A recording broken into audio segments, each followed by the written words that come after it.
There has been a growing trend in F1's TV coverage that fans have been getting very fed up with. While Formula 1 has always had its glamorous side, with international superstars walking the grid and supermodels in the back of the garage, when the racing is happening, fans tune in to see the racing, not whatever outfit their favourite driver's girlfriend has decided to wear to that race. Fans have been complaining about what's been happening with Liberty Media's TV direction, and it's been going on for a long time. And after the Singapore Grand Prix, in which multiple overtakes and on-track battles were completely missed, the drivers are starting to get annoyed as well. Today, I'll check out Carlos Sainz's scathing criticism of F1's coverage, how Liberty Media are taking the excitement out of Formula 1, and why it might be about to get worse. So, don't go anywhere. Back in January of 2017, Liberty Media Corporation took over the commercial rights of Formula 1, beginning a new era for the sport.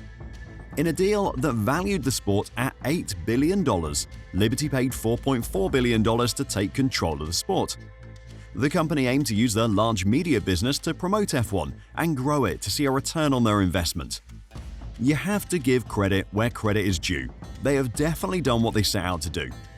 F1 is more popular than ever before, seeing record viewership figures around the world and team values ballooning into the billions. While Liberty has undoubtedly been a success story for Formula 1, there have been problems, and one that's been rearing its head more recently is the quality of the TV direction. When F1 fans, meaning me and you, tune in to watch the F1 coverage on a Sunday, we want to watch the F1 coverage. We want to see the racing, the overtakes, and the incredible battles. We want to follow the story of a few drivers' races, whether that is a battle for the race win or an incredible recovery drive or the fight for the final point-scoring position. For the last few seasons, though, the TV direction has become worse and worse at that. Whether it is too much focus on the top three running in formation while exciting battles are happening at the back, or only seeing 10 of the 40 overtakes that happen during the race because the coverage is cut away to Michael Jordan in the back of the Alpine garage, looking confused as to why he invested. Fans have been getting angry. There isn't a race that goes by without justifiable complaints on social media about the TV directors missing out on the action. For example, in Singapore, Carlos Sainz made an absolute charge after his final pit stop from 15th to finish in 10th place. During that time, the feed cut away from Norris and Verstappen doing essentially nothing for a total of 7 seconds. While the Norris versus Verstappen battle for second place was important in the context of the Drivers' Championship, no one needed to see Norris tailing Verstappen for over 10 minutes, when elsewhere on track there were plenty of overtakes and battles going on which were completely overlooked. While you could forgive the broadcasters for wanting to focus on the title battle, what is less forgivable is the constant cutaways to the drivers' partners. After the race, having had his incredible charge through the field to finish in the points completely overlooked, Carlos Sainz criticised F1's broadcasts, insisting the coverage goes overboard, showing celebrities and girlfriends. While the individual broadcasters control their overall coverage around a race weekend, meaning the commentary and the interviews that you see after and before the races, the actual on-track footage is controlled by a singular world feed, directed by Formula 1's commercial side, which is owned by Liberty Media. While the coverage managed to find the time to cut away to Sainz's partner, Rebecca Donaldson, in the Williams garage, it completely missed Lewis Hamilton having a terminal brake issue over the last few laps of the race, with Fernando Alonso chasing him down like a shark who had smelled blood. Instead, we saw girlfriends and Norris admiring Verstappen's diffuser. It's becoming a bit of a trend which must have worked for them once upon a time, when people found it interesting to see our girlfriends, to see famous people on TV, the reactions, Sainz told Spanish media. I understand that if there is an overtake, a very tense moment in the race, it is understandable that the production team might want to show a reaction shot if they have seen it has worked in the past. But they only should if the competition is respected and you're always showing the important moments of the race. Last weekend, they didn't show any of the 4 or 5 overtakes I did at the end, nor did they show Fernando's pursuit of Lewis. They missed a lot of things. As well as Donaldson, Lando Norris's girlfriend Magui Corsiero and the family of Lance Stroll were shown on the coverage in Singapore, while overtakes and battles on track were missed. Don't lose sight of the main thing, Sainz added. For me, they go overboard a little showing the celebrities and girlfriends. Sometimes there are so many VIPs in the paddock you can't even walk. We move by bike or scooter in the paddock because if you don't, you just can't get around. The problem for us fans is that there isn't actually a solution.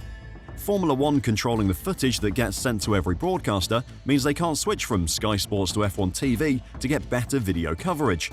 The only thing that changes is the commentators.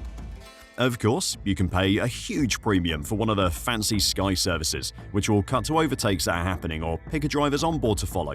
But for the vast majority of fans, those premiums are just far too expensive. Things for F1 fans might be about to get worse as well. But before I talk about that, if you're enjoying the video and want to catch more news and analysis, then give this video a like and subscribe to F1 Reverse. Thanks a lot. Apple is set to land a deal to secure the rights to broadcast Formula One in the United States.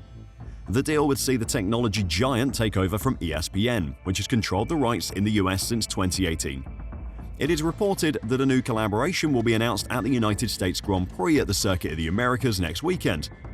ESPN took over the rights after NBC Sports backed out of its licensing pact ahead of the 2018 season, having been in control from 2013 to 2017.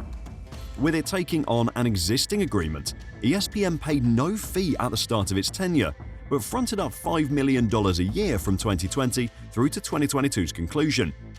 The exclusive negotiating window between F1 and ESPN expired earlier this year, though discussions are understood to have been ongoing ever since.